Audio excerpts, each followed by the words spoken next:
Say welcome, and this practice is very traditional. There are different styles of yoga, so some of these you might or might not have heard of them. Vinaya yoga with a vinyasa flow, Iyengar yoga, which was very precise on alignment, and Ashtanga yoga. Now all these yogas are under the heading of a traditional teacher called Krishnamacharya.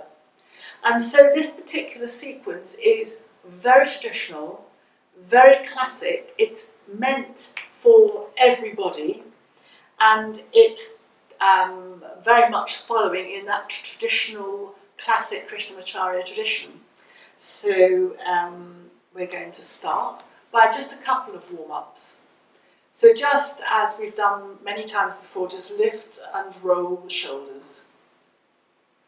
And then breathing in, raise the hands upwards, clasp, reverse your palms and stretch upwards. Your feet press into the ground and your hands stretch upwards.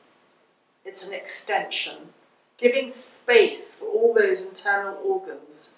Breathing out slightly, I'm going to my left, go to one side. Breathe in, come to the centre. And breathing out, come to the other side. Breathing in, come to the centre.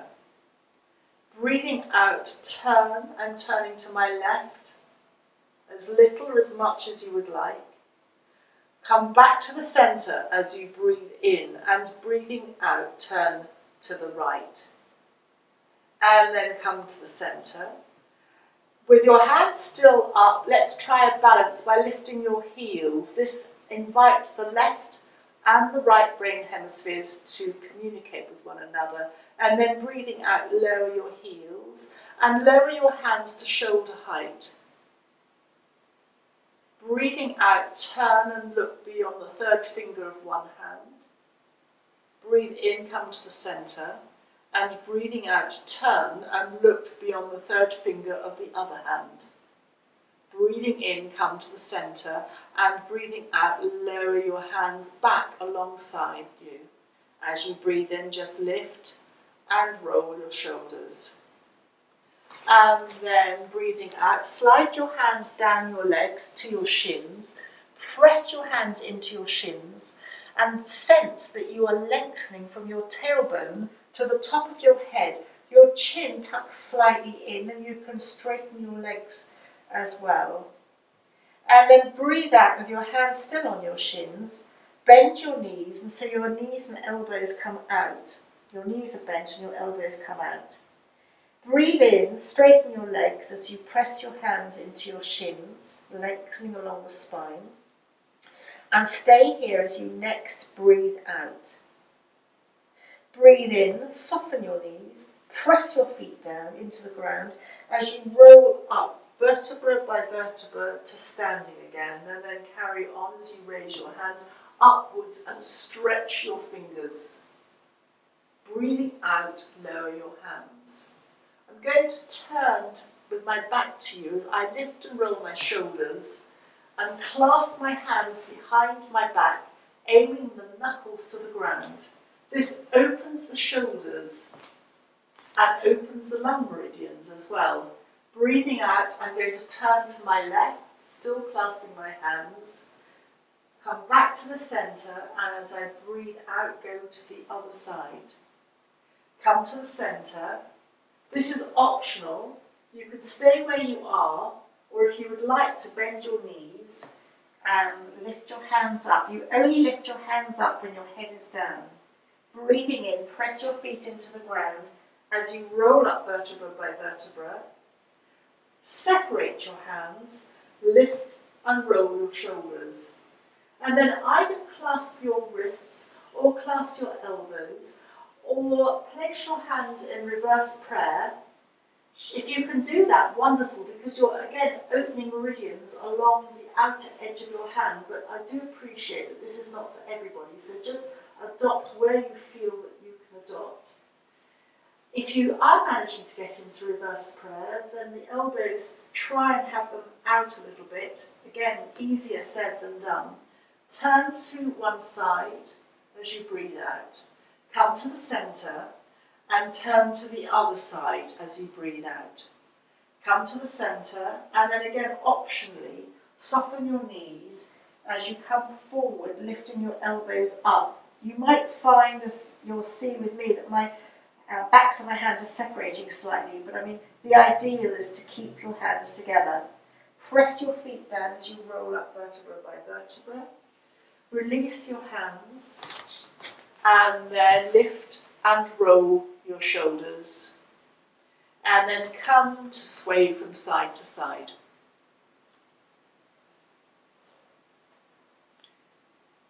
So this swaying from side to side is found not just in yoga, all styles of yoga, but it's, I'm sure I've said before, found in other traditions of Tai Chi and very much Chinese and Far Eastern traditions. It is believed that it moves all the energy fields, and so it's very releasing. It also encourages balance from left foot to right foot.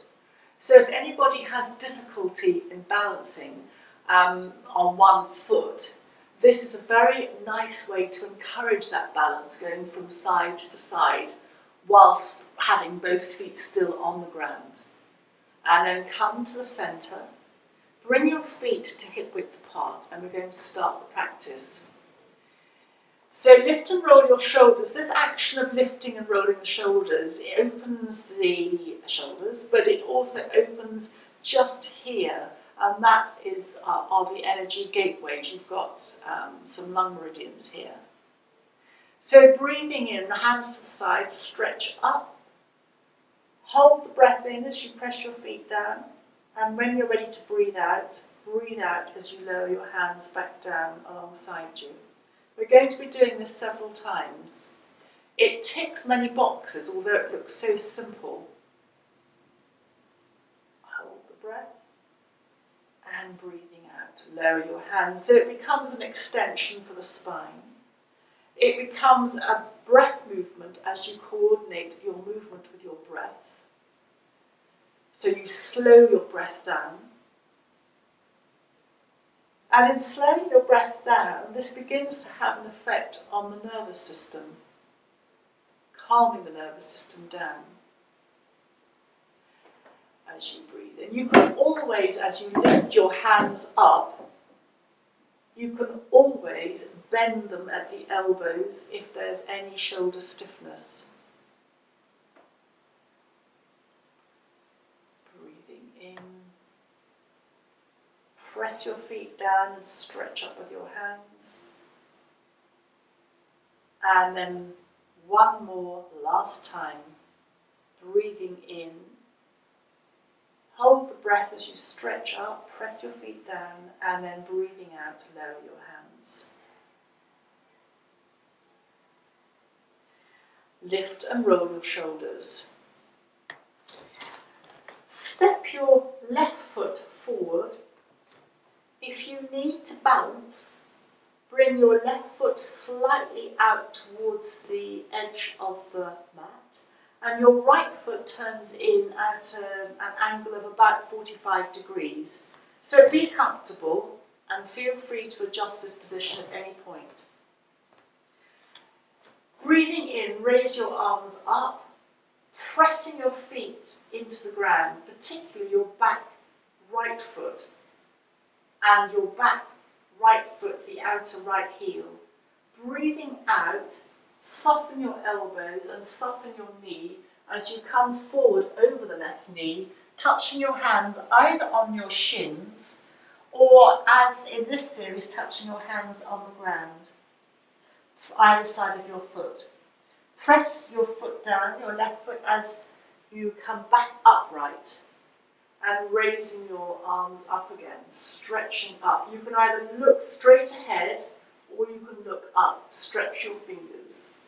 Breathing out, soften your elbows, soften your left knee as you come forward and place your hands wherever it's appropriate, shin, or as the series is designed to have your hands on the floor. Press your foot down as you come back up to standing. If you've got a strong back, then classically this series doesn't invite you to bend your elbows. That's a modification. You can soften your front left knee and come straight over. It's slightly harder, so again the invitation is for you to choose what you want to do. Bringing your hands up, stretch, coming forward, softening your left knee, but either bending your elbows or having them straight, depending on your capacity. Press your foot down to lift you up. So this is a variation of Virabhadrasana 1, so it's a warrior pose, very grounding. Press your foot down as you come up. And strengthening. It's brilliant for osteoporosis. Not that we're necessarily concerned with that, but that as happens, it's also coordinating as the previous exercise of the breath of the body. So it's calming. Lower your hands. Step your left foot back. Feel that you can adjust your feet. And then we come to the other side. So we step the right foot forward. The left foot goes out at a degree of about 45 degrees to support you.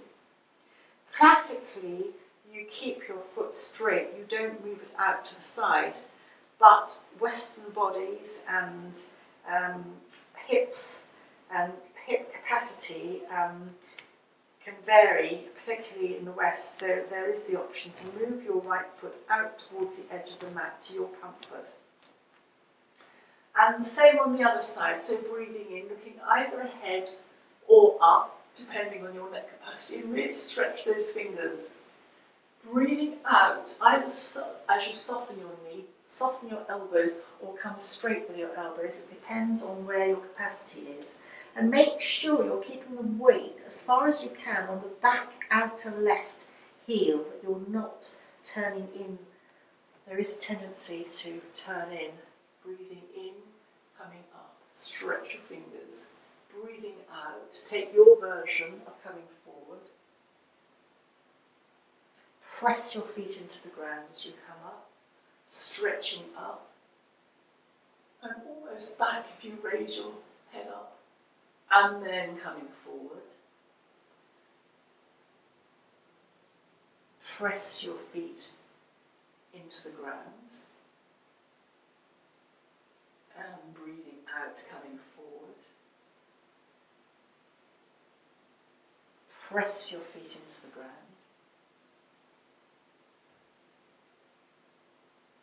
As you press your feet into the ground, particularly on your back left leg, you'll feel your muscles activate on either side of the leg. It was the same on the other side. So it really is exploring your posture and making sure that your muscles aren't becoming lazy, which that can happen. That you really are supporting your entire weight as it's meant to be supported. And then just lower your hands back alongside you and step your right foot back. And then come to lift and roll your shoulders. So this next pose has many variations and it is very strengthening for the lower back, but the variations depend on where you're at. So a couple of simple variations on chair pose is either to slide your hands down your legs, press your hands into your shins and lengthen along your spine, looking along the floor and then coming up. Or you can place your hands on your waist and do the same. Bend your knees, bottom goes away from you and look along the floor. Or if you feel that you'd like to do the full chair pose, as you raise your arms, bend your bottom away from you, you'll feel your abdominal muscles go on, and look either along the floor or look up although I would suggest looking along the floor is better. So choose which option you think that you might like to stick with, and then carry on. So bending your knees, lengthening along your spine. Feel that you're engaging your lower abdomen in slightly if you adopt the modifications, and then sliding up.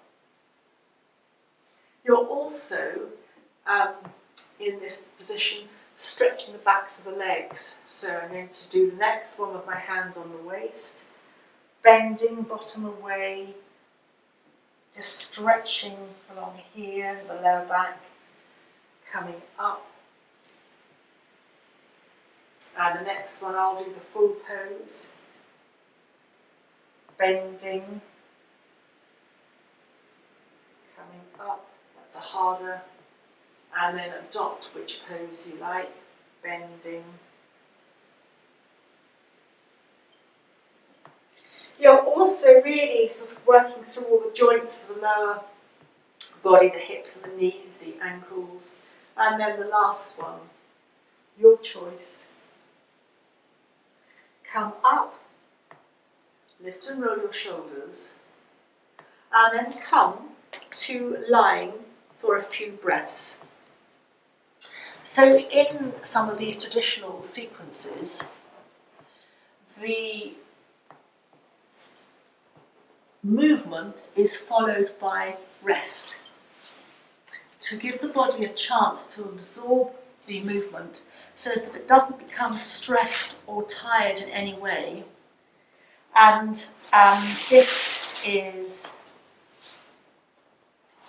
just inviting you to come to lying, come to Shavasana or corpse just for a few breaths. Your heels extend, and then you release your feet out to the side. And classic Shavasana is opening your palms upwards with your arms slightly away from your sides. Just roll your head gently from side to side.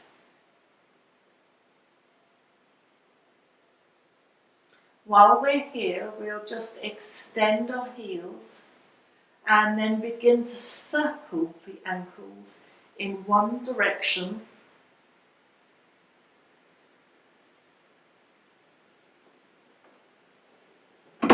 And then circle the ankles in the other direction.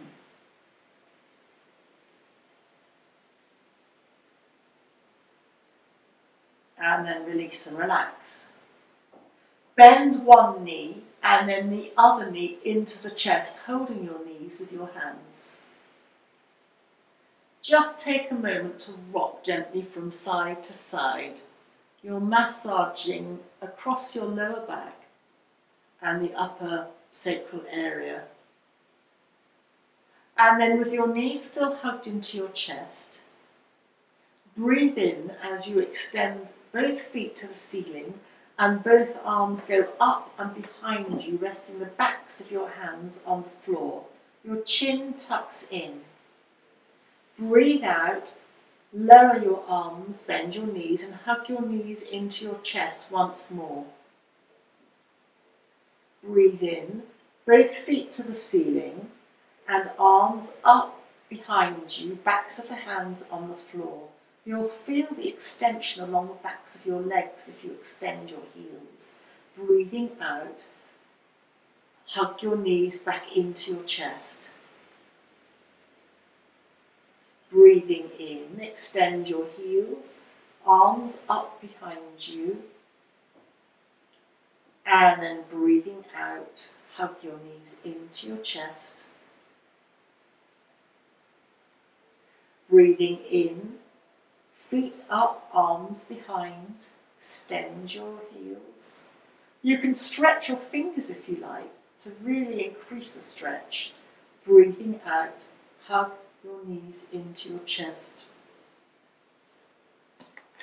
And then breathing in, once more, feet to the ceiling, extend the heels, stretch your hands, fingers behind you. Breathing out, hugging your knees into your chest. And joist and joy once more, rocking from side to side. Support your legs under your thighs as you place one foot and then the other foot back down on the mat, feet hip width apart. And this time just rest your hands on your abdomen, letting your elbows go out to the side. You can even just have your feet slightly wider than hip width apart if this is good for you. And just let both knees sway. The knees sway in one direction, both knees in the same direction, and your hip lifts.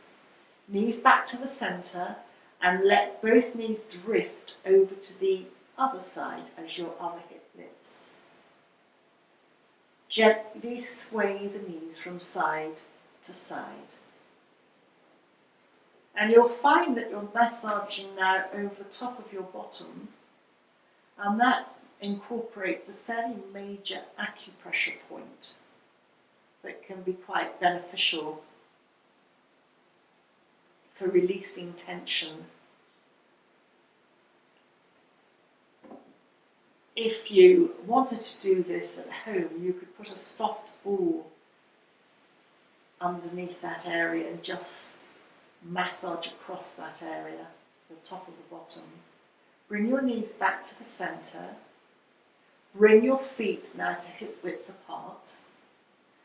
And place your hands alongside you, palms down, so straighten your elbows. And we're just going to start with a pelvic tilt, flattening the back onto the ground as you go to lift your bottom and then release. And as you release, there's a little gap underneath your back. Flatten the back down as the pelvic tilt and then release. And then once more, flatten your back and release. So now we're going to do a variation of bridge, which is very strengthening for the lower back, but also opens up at the front as well. So as you next press your feet down as you breathe in, lift your bottom and lift your arms up above your head. The hands can be bent at the elbows as the backs of the hands rest on the ground, your chin tucks in. Breathing out, lower your arms and then lower your back down to the ground, vertebra by vertebra. Lower your hands back down onto the ground alongside you.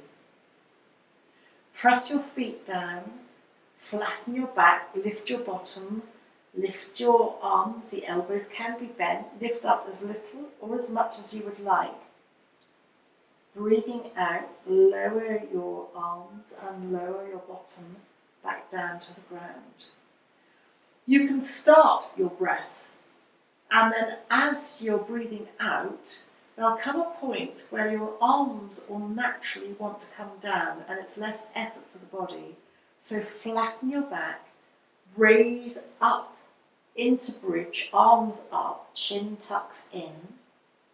Start to breathe out and feel that there's that point almost half the way through your breathing out where your body naturally will bring your arms down as you lower your back down onto the ground.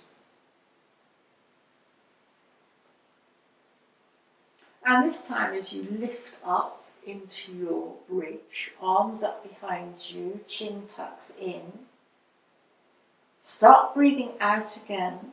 The breath encompasses or wraps around the movement. And then as your arms come down and your bottom's onto the ground, hug your knees into your chest. And then extend both soles of the feet to the ceiling. Your legs are in a V, extend your heels. Hold the inside of your thighs and then breathe out as you bend your knees. You'll look a little bit like a frog. And then breathe in, extend the heels away from you. You're stretching that inner part of the leg. Breathe in as you breathe out as you bend your knees. Breathe in as you extend your heels. And as you extend your heels, just rub your hands along the inside of your thighs and feel the taut muscles on the inside. And that's one of the muscles is called the psoas muscle, which is quite important and can often not activate necessarily properly. But anyway, just then now bend both knees into the chest. Once more, rock gently your knees from side to side. And then place your feet on the ground. And in this series again, we take a few breaths in Shavasana. So I invite you to either come lying in corpse pose, as this series invites you to do, or you can stay with your knees bent, feet hip width apart, or you can even have your feet wider than hip width apart to allow the knees to come together like an A in constructive rest, and your hands can rest palms down on the floor or on your abdomen or upwards, palms upwards. Just find a comfortable position for a few breaths. And the reason for doing this is again to allow the movement that we've made to absorb properly into the body, that the body can process the movement. And in that way you feel refreshed after your exercise and the body is worked properly. And then come to once more, hug your knees into your chest. So this is a variation of a Sanskrit pose called Apanasana. Apana is one of the energies, it's a foundational energy, it's one of the energies we move when we sway from side to side. And it's associated in Ayurveda with the Vata dosha, and the seat of that is the lower abdominal area. So it's very good for clearing stagnant energy around the lower abdominal area. So hugging your knees into your chest and keep your knees hugged in. And then breathing in, still holding the knees, let the knees drift away from you to about arm's length. Breathing out, hug your knees into your chest. And then breathing in, let the knees, still holding them, drift away from you. Hug the knees into the chest. And then let them drift away. Hug the knees into the chest. And let them drift away. Hug the knees into the chest and let them drift away. And hug the knees into the chest and let them drift away. And last time, really enjoy hugging the knees into the chest. You're stimulating circulation in the lower spine, which can be very releasing. And then just let them drift away. Support your legs underneath the thighs to bring one foot and then the other foot back down onto the mat. And then either rock up to a sitting position or roll to your right if that's available to you. Otherwise, just come to however is appropriate for you to slowly come back up to a seated sitting position.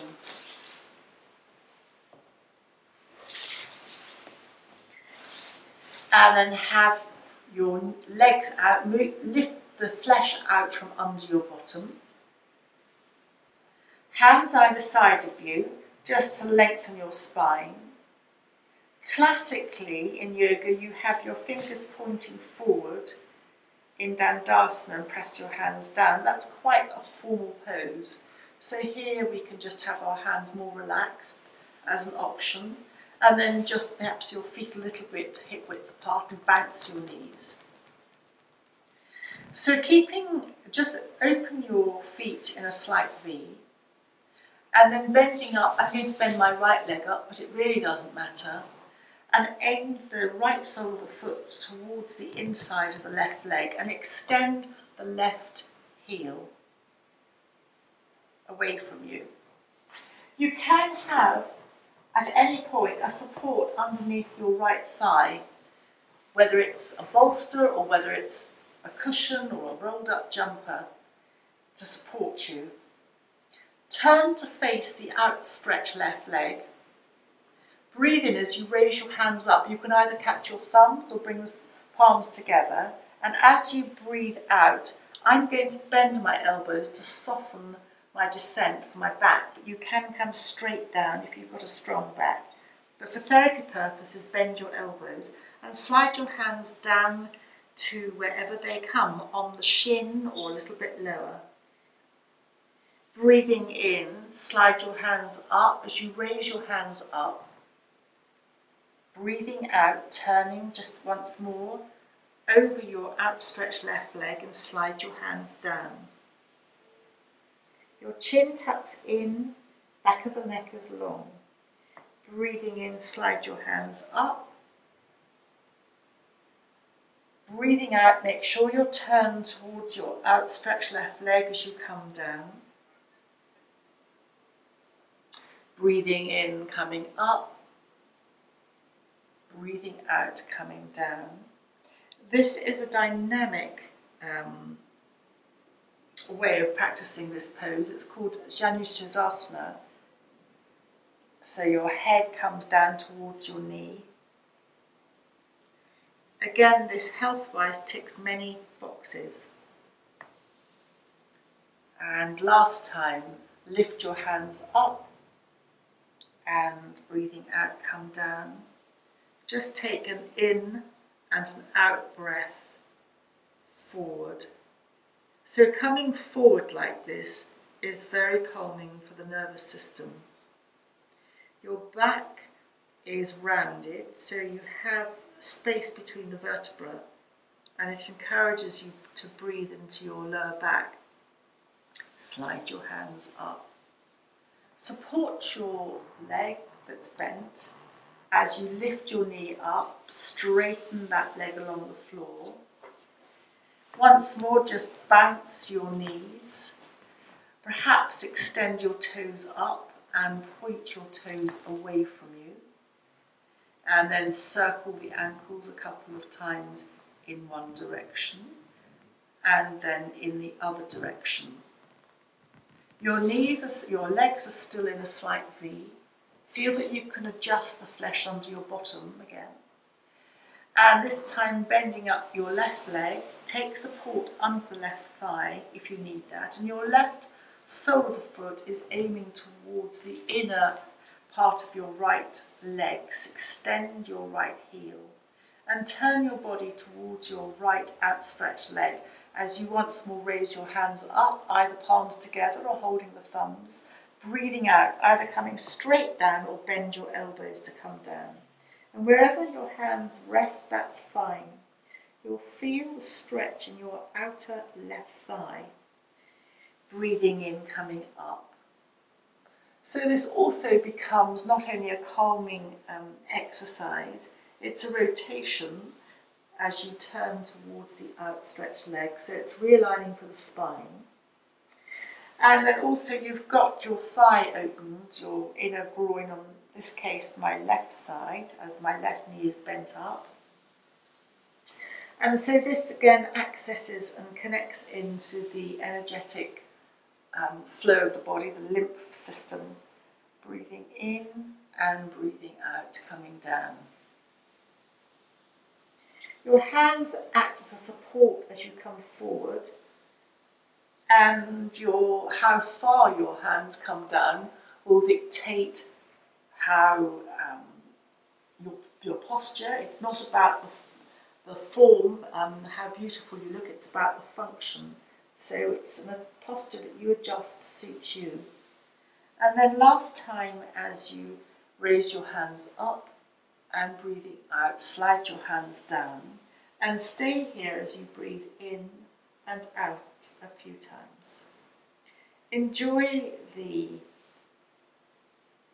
static aspect of this pose now. The up and down movement was the dynamic aspect. This is the static.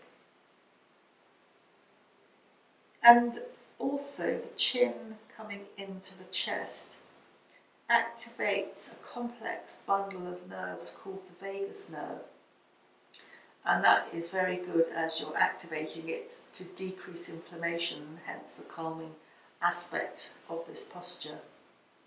So sliding up, supporting your left leg as you lift the left knee up, and then just extend your left leg along the floor. And just bounce your knees. And then hands either side of you to support you. To bend your knees, we're going to come to a kneeling position. If you need support under your knees, please take that. We're going to kneel up. You can use your hands against your thighs to support you. And then inhaling, raise your arms up, either looking ahead. You can look up if you want to, again it depends on your neck. Breathing out round, bringing your hands to the ground. Forehead towards the floor. Doesn't have to touch the floor, but if it does, great.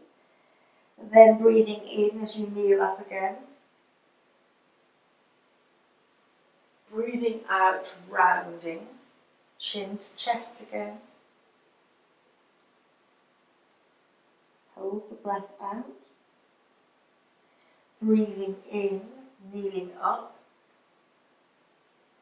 Stretch your fingers. Breathing out, rounding. Chin to chest. Breathing in as you kneel up. Stretching up. Almost backwards if you can. Breathing out, rounding, chin to chest. And breathing in as we kneel up. Breathing out, chin to chest as we come down. You can lift your bottom up slightly or stay in this supported child as we take an in and an out breath. If you don't like your head hanging down, then move your hands and either place one hand on top of the other, resting your forehead on the backs of your hands, or you can make fists with your elbows, with your hands, and bring your elbows in as you rest your head on your fists, or you can take a bolster or blankets as support. This is very restful for the heart, because if you look at the body, the heart and the head are in the same plane. And then coming up, I'm going to sit in a seated, comfortable Sukhasana. But if you don't enjoy sitting in a cross-legged position, you can have legs out. And again, at home and practicing, you can have you can sit on a chair.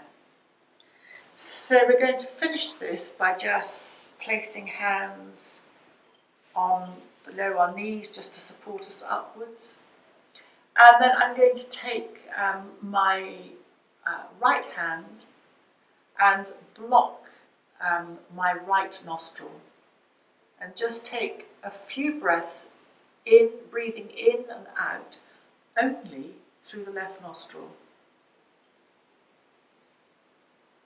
You can close your eyes, you can look along the ground. So this is balancing the left and the right side, but it extends to balancing the left and the right brain hemispheres.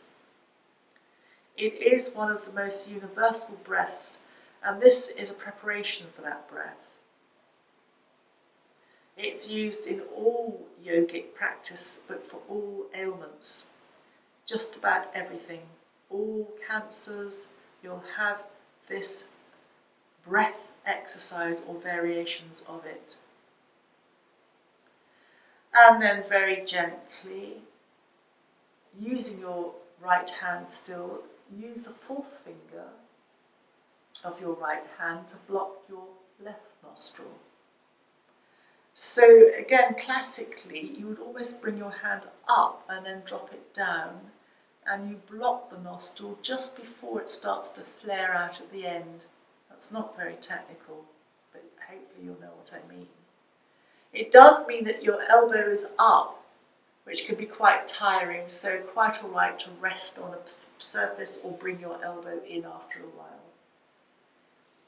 You're focusing on breathing now in and out, only through your right nostril. The left nostril is calming and soothing. And we're coming now to the right side, which is just re-energizing you slightly to rejoin the rest of your day. And then just lower your hands and enjoy breathing now through both nostrils, something we take totally for granted normally. But when you isolate one nostril and then the other one, you sometimes appreciate both nostrils in a different way. And then sitting up, just gently open your hands to the side, bring your hands to the heart center, lower your chin to your chest, and take a bow for yourself for the day ahead.